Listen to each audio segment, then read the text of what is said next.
As a landlord, approaching winter is a crucial time for you to be doing some checks on your properties to make sure that things don't go wrong.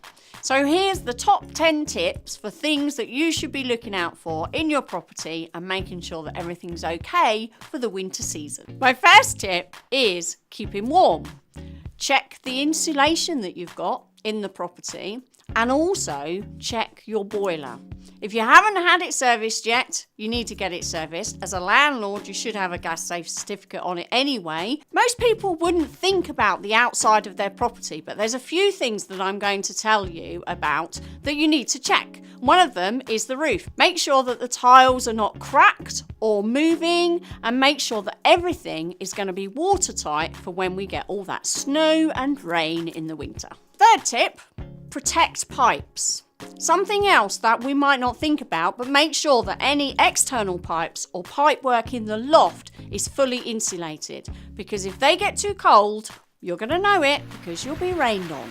Unblock all those gutters and drains, because let's face it, there's more water around in the wintertime, and if the gutters are all blocked with plants growing, then you're potentially going to end up with water seeping into your walls. Windows is another thing that you should be checking. Make sure that they close properly, that the seals are working on the windows, and make sure that you can lock them if necessary from a security point of view. You might want to also check the garden.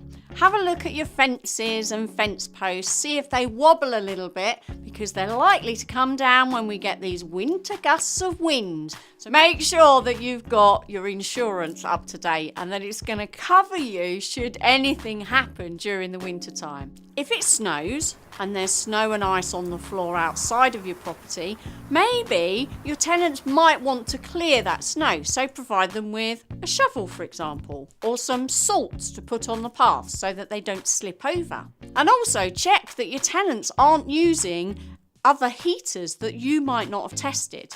Because let's face it, if they're using something that isn't tested by you, it might not be safe. And my final tip for you is always talk to your tenants. Let's face it, having a conversation with them, making sure they know where the stopcock is. If we get a water leak, for example, being able to turn off that water.